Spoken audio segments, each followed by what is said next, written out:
Yo, you guys, this is Blacklist the Abyss, and you're watching my review for World Trigger Chapter 99. Alright, and this one starts off with the last one left off. Akane has been taken out, and because of that, Yuko is pretty much screwed. Okay, and Jean and Mikami and Tachikawa, they talk about this for a decent amount of time, about how this is going to affect Yuko. Mikami thought that Yuko would end up trying to wait for Yuma to get back. That way, it would end up becoming a triple threat match, and that might increase her chances of winning, because one-on-one, she's not beating Murakami. Okay. Now, Tachikawa, on the other hand, Tachikawa had a few different theories here. Okay, he said that one of the things that Yuma might do is stay back and try and wait for an opening, since he's, missing an arm. That means he's pretty much at a disadvantage. Not pretty much, he is at a disadvantage. Okay, so Tachikawa said that Yuma might decide to stay back and wait for an opening, so while Murakami's going at it with Yuko, he could just slip in and try and pull a surprise attack, like he did last week. Okay. Now, another thing that Tachikawa said is that Yuma might try to pick off Yuko and then retreat. Okay, which I guess you can kind of combine this with the last theory that he had. So maybe he's going to sit back and wait. Then, once he sees an opening, go in, take out Yuko, and then try and retreat over the bank to go help Osamu and Chika. Alright.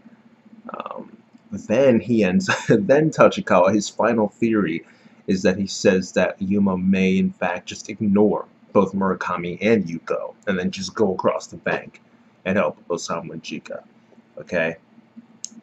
Now, Yuko, on the other hand, she's weighing her options, and she believes that the safest thing for her to do is to just try and beat Murakami before Yuma gets back. For her, a triple threat is not the best case scenario for her.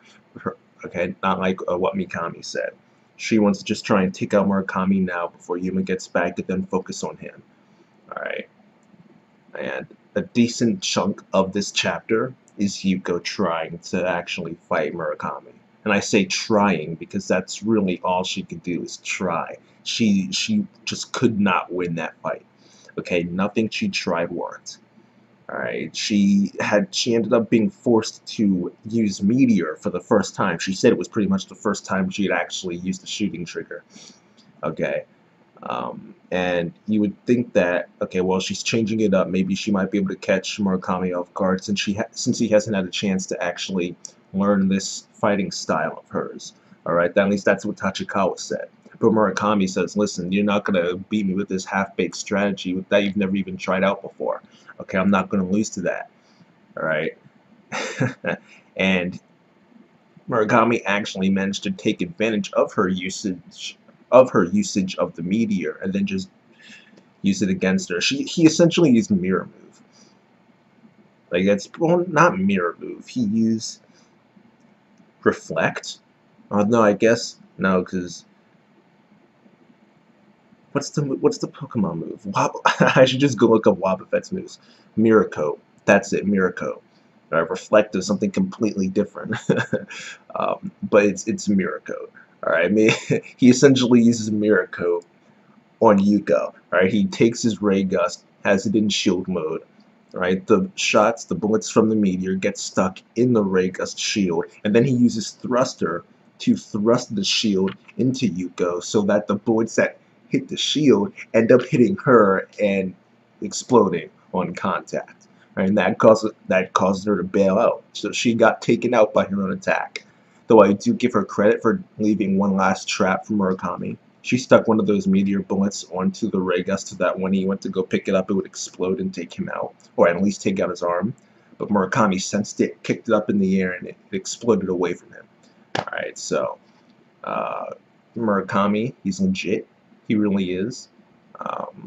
You gotta give Yuko credit. She was definitely passionate. There was a little talk about that in this chapter as well, about how passion isn't enough to win a fight for you, which I totally agree with. What Tachikawa said was dead on. If the two people are close in strength and they're pretty even, then passion can be that extra edge to push them over and let them win. But if there's a decent-sized gap in strength, then passion isn't going to do anything for you. Okay, and that's it. Yeah, yeah. Like, and I agree with them. I mean, it's pretty much true. You know, and I do feel for her because Yuka was clearly just beating herself up about it. I made the panel my thumbnail. All right, she was clearly beating herself up over this, and I don't really blame her. Um, but you know what I hope? I'm going to predict that Akane isn't actually going to have to move away after all. Okay, and I predict that Akane and Yuko and Rei are going to be more prevalent from now on because they're getting a ton of character development, more so than Murakami, at least. You know, I mean Murakami's one person, and then Akane, Rei, and Yuko are three people. So obviously their combined development is going to be greater than greater than his because he's one character. Okay, but still, like I can't imagine these three not being used after this. I mean, I'm sure they'll be used. I'm sure even like Murakami and Kurama and Taichi will be used a little bit here and there, but this team should become more prevalent after this arc. They really should, because giving them all this development, making you care, and then just saying, you know what, never mind, they're not important anymore. I get that's just weird, you know. Like, don't do this, don't do this to us. All right, we care now. You did your job well. You made us care about them. Now give them to us. No, give us them.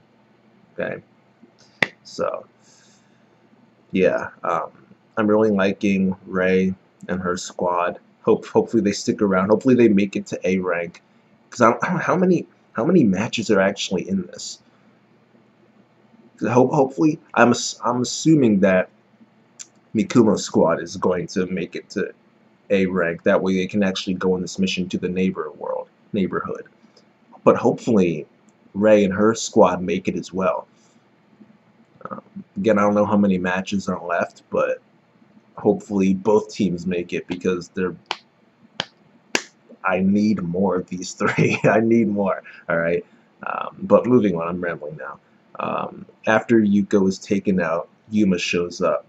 All right, and he remembers Osamu telling him not to worry about Chika or him or anything, and just do whatever he feels like doing.